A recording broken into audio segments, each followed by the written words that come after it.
আমার কিসের বাহাদুরি, কিসের অহংকারী, কিসের বরত্ব, আমার কিসের এই সেই কোনো কিছুই না। আল্লাহ আমার পরিচয় হলো সালাম ফরমান ওই সময়ের জন্য জান্নাতের মতো দামি জায়গায় যাওয়ার পরেও মানুষ আফসোস করতে থাকবে। তাহলে জান্নাতে যায় আফসোস করবে কি? খাওয়ার আফসোস, খাবারের জন্য আফসোস না, পরনের জন্য আফসোস না, কাপড় চাপড়ের জন্য আফসোস না, মাথার নিচে ভালো বালিশ দেওয়ার জন্য আফসোস না। নবী আলাইহিস সালাতু ওয়াস সালাম ফরমান জান্নাতি মানুষগুলো জান্নাতের মতো দামি জায়গায় যেও কোন জিনিসের ব্যাপারে আফসোস করবে? কারণ মানুষের জন্য একটা দামি জিনিস হচ্ছে সময়। মানুষের জন্য একটা দামি জিনিস কি? সময়। সময় থাকতে সময়টাকে যারা কাজে লাগাইতে পারছে ওদের জীবন সার্থক, আর সময় থাকতে যারা সময়কে কাজে লাগাইতে পারে নাই ওদের জীবন ব্যর্থ। এখন কি কাজে লাগাবেন সময়? নবী আলাইহিস সালাতু ওয়াস সালাম ফরমান দুনিয়াতে মানুষ কিছু সময় ব্যয় করেছে নেক আমলে, কিছু সময় ব্যয় করেছে গুনার মধ্যে।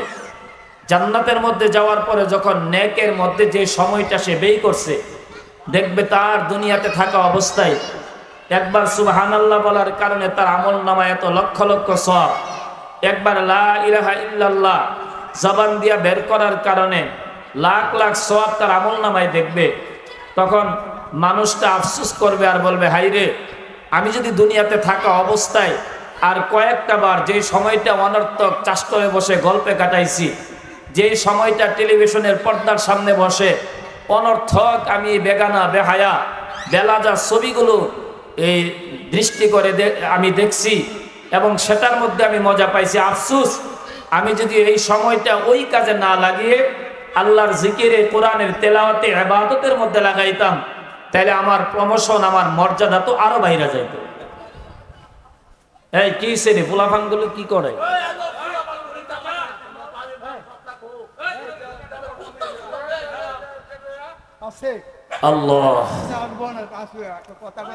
আল্লাহ রাসূল সাল্লাল্লাহু আলাইহি ওয়াসাল্লাম ফরমান জান্নাতি মানুষ জান্নাতে যে সময়ের জন্য আফসোস করবে যে সময় সাথে ভালো কাজে লাগাইতে পারে নাই।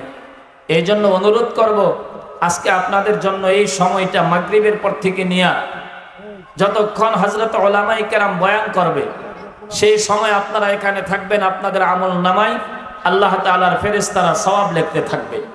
চাষতলে বসে গল্পে লিপ্ত হবেন, যে যত বেশি কথা বলবেন, কথা যদি বেশি হয় তার মধ্যে মিথ্যা হয় আর মিথ্যার মধ্যে গুনাহ হয়। আর আমাদের সমাজে চাষতলগুলো যেগুলো আছে সেগুলো তো মোটামুটি এখন আর চাষতল নাই, এটা গীবতের মার্কেট হয়ে গেছে। বসে বসে শুধু পরের সমালোচনা, কি কথা ঠিক না? এটা গীবত করার একটা মার্কেটে পরিণত হয়ে গেছে। চাষতল আর চাষতল নাই। ছোটবেলায় দেখতাম মানুষ চাষতলে চা খেয়ে আবার চলে আসতো, আর এখন চা খাইতে যায় নাই, চাষতলে যাই ঘন্টার পর ঘন্টা মানুষের বদনামের জন্য। অথচ নিজেরটা কোনোদিন তাকায় দেখে না যে আমি যেমন মানুষের দোষ আমার চোখে ভাসে, আমার চোখ আমার দোষও তো মানুষের চোখে ভাসে। আমাদের অবস্থাটা এমন, হাতি যেমন নিজের কানের জন্য নিজের বুড়ি দেখে না, ঠিক আমরা পরের সমালোচনায় এত লিপ্ত হইতেছি যে ওদের সমালোচনা করতে করতে আমার সময় শেষ। আমার সমালোচনা, আমার দোষ ত্রুটি আমি কখন খুঁজে বের করব সেই সময়টা আমরা পাইও না, শুধু ব্যস্ত আছি পরেরটা নিয়ে। ও বাজার, কই দিনের দুনিয়া, পরেরটা আর কত খোঁজাখুঁজি করবেন?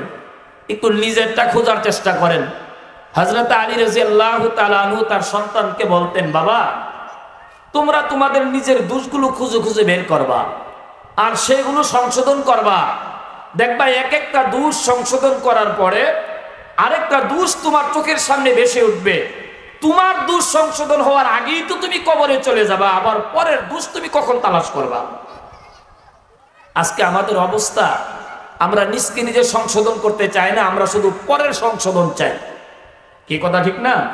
ইমুকে ভালো না, আমি কতটুকু ভালো, এটা আমার মধ্যে এই ধান্দা নাই। আমি নিজে কতটুকু ভালো হতে পারছি, খালি অমুকে ভালো না, আমার এই ভাই ভালো না, আমার ওই ভাই ভালো না, যত ভালো আছে সব আমি। কি নিজকে নিজে এত ভালো মনে করা এটা ঠিক? নিজকে নিজে ভালো মনে করা কেন? আল্লাহ ওয়ালাদের চরিত্র ছিল নিজকে নিজে ওনারা সবসময় নিজেকে দুর্বল মনে করতেন, নিজেকে পাপী মনে করতেন, নিজেকে গুনাহগার মনে করতেন, নিজকে নিজে ভালো বলতেন না। কারণ কিতাবের মধ্যে আসছে, আল্লাহর কুলি বলেন, হাসতে কো মিঠা দো अगर कुछ मर्तबा चाहो के दाना खाक में मिलकर गोले गुलजार होता है। আল্লাহ ওয়ালারা বলেন, হে আল্লাহর বান্দারা, 3.5 নৌকার মাঝিরা কবরে যাউন না বাবারা, যদি নিজকে নিজে মিটাইতে পারো, কোজে দেখবা একটা নারকেল গাছের গোড়া যায়, দেখবা নারকেলটা নিজেরই মিঠাইয়া দিছে। ওই নারকেলটা নিজের অস্তিত্ব মাটির সঙ্গে মিশানোর পরে তার মাথার থেকে গজাইয়া একটা নারকেলের চারা হইছে। ওই নারকেল যদি আজকে মাটির নিচে নারকেল থাকতো, বাজান ওইখানে চারাও হইতো না, হাজার হাজার নারকেল পাইরাও খাইতে পারত না। একটা নারকেল নিজের অস্তিত্বকে বিলিয়ে দেওয়ার কারণে আজকে আমার মাওলায় ওই গাছের মধ্যে হাজার হাজার নারকেলের ব্যবস্থা কইরা দিছে। এই জন্য আল্লাহ ওয়ালারা বলতেন, বাবা নিজকে নিজের মিঠাইয়া দাও, আমি কিচ্ছু না, আমি সবচেয়ে বড় পাপী, আমার চাইতে গুনাহগার কেউ নাই, আমার কিছু নাই, আমার কিছু নাই। হাসতি কো মিটা দো अगर कुछ मर्तबा चाहो के दाना खाक में मिलकर गोले गुलजार होता है। হে কৃষক বাবারা, যারা জমিনের মধ্যে ধান বান্নাও, এই ধান থেকে জ্বালা হয়, জ্বালাগুলো উঠাইয়া নিয়ে বাজান আরেক জমিনে লাগাও। একটা ধান নিজেকে মিঠাই দেওয়ার পরে তার থেকে জ্বালা হয়েছে, ওই জ্বালা নিয়ে আরেক জমিনে লাগানোর পরে এক জ্বালার গোড়াই দিয়া আরো কয়েক জ্বালা হয়েছে। হইতে হইতে হইতে হইতে দেখবা ওই জ্বালার মাথার মধ্যে এক একটা জ্বালার মাথায় এক একটা হিজা পড়ছে। বাজান এক একটা হিজার মধ্যে দেখবান 10টা 20টা 50টা করে দান গজাইছে।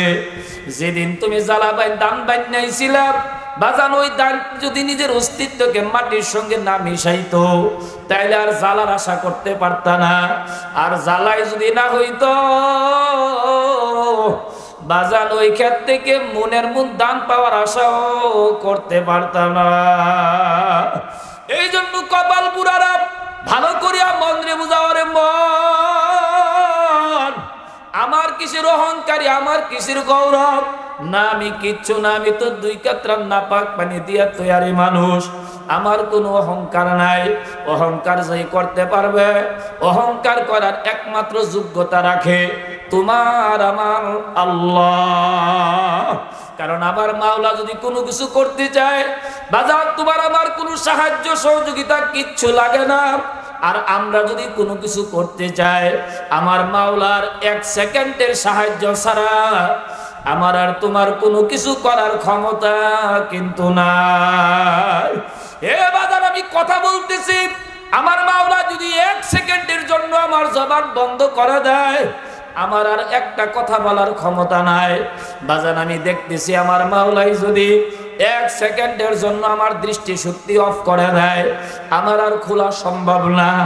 আমি আর তুমি চলতেছি রে বাবা, আমার মাওলা যদি তোমার আমার পার মধ্যে অফ করে দেয়, দেখবা তোমার আমার পা গুলো আর চলবে না। আমার আর তোমার হার্ট যদি আমার মাওলা অফ করে দেয়, দেখবা 1 সেকেন্ডের ভিতরে তুমি আর দুনিয়াতে থাকবা না। তাহলে বোঝা গেল আমার আর তোমার কিচ্ছু না, আমি আর তুমি অন্যরে দিয়া চলি। বাজান একজনে অন্যের সাহায্য লাগে না, উনি হইল তোমার আমার আল্লাহ। এই জন্য অহংকার করার ক্ষমতা একমাত্র আল্লাহর আছে।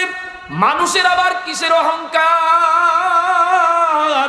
আল্লাহ তাআলা কোরআনে কারীমের মধ্যে আয়াত নাযিল করে মানুষকে জানায়া দেয়, হাল আতা আলাল ইনসানি হিনুম মিনাদ দাহরি লাম ইয়াকুন শাইআম মাযকুরা। আমার মাওলা বলে, ও বান্দা বান্দি, কিসের অহংকারী করো, কিসের গর্ব করো? আরে তোমার কি একটু খবর নাই? তুমি তোমার অতীতের দিকে তাকায়া দেখো, তুমি তো 1 কাতরা নাপাক পানি ছিলা। তুমি এমন নাপাক পানি ছিলা যেই নাপাক পানির নাম লইতে পর্যন্ত মানুষে লজ্জা পায়। এর থেকে এত সুন্দর মানুষ কে বানাইছে? একজন কারিগর আছে না নাই? জোরে বলেন, ওই কারিগরকে। এ বাজার আর একটু মুহাব্বতের সাথে বলো ওই কারিগরকে আমার মাওলারে মুহাব্বতে ডাক দাও আল্লাহ, আমার মাওলারে মুহাব্বতে ডাক দাও আল্লাহ। বাজার এত সুন্দর করিয়া সাজানেওয়ালা বানানেওয়ালা কারিগর হইল তোমার আমার মাওলা। মালিক বলেন আল মালিক ফরমান লাকাদ খালাকনাল ইনসানা ফি আহসানি তাকওয়িম, এত সুন্দর করে তোদের আর কেউ সাজায় নাই। হে বান্দা বান্দি আমি তোদের সাজাইছি। এই জন্য বাজার আমি চলতে পারি না, আমার মাওলা না চালাইলে আমি দেখতে পারি না, মাওলা না দেখাইলে আমি বলতে পারি না, মাওলা না বলাইলে আমি শুনতে পারি না, মাওলা না শোনাইলে। বোঝা যায় প্রতিটা সেকেন্ডে সেকেন্ডে আপনার আমার উপরে আমার মালিকের দয়া মায়া করুণা আছে না নাই? যেই মালিকের সম্পূর্ণ মালিকের উপরে কর্তৃত্ব, মালিক চালাইলে চলি বলাইলে বলি বাজার, তাইলে আবার নিজের কিসে অহংকার? না না, সব অহংকারী ছাড়ো। আল্লাহ ওয়ালারা নিশিরাত্রে উইটা তাহাজ্জুদের টাইম উইটা তাহাজ্জুদের নামাজ পড়া মালিকের কুদরতি পায়ে সেজদা দিয়া দিয়া আমার মাওলার কাছে কান্ত আর বলতো মাবুদ গো বুজুর্গি কি নিহি হামকো জরুরত গোলাম আপনা বানালে আই খোদায়া। মাবুদ আমি গোলাম, আর আপনার পরিচয় হইল আপনি আমার মনিব। গোলামের কাজ হইল গোলামি করা। আল্লাহ আমরা তো আপনার গোলামি চাই, আর এই গোলামের মধ্যেই বড় মজা। বাজান গোলামের গোলামির মধ্যে বড় মজা। বাজান রে, যারা গোলামিগিরি করতে পারছে খবর নিয়া দেখো ওরা ওই গোলামির মধ্যে মজা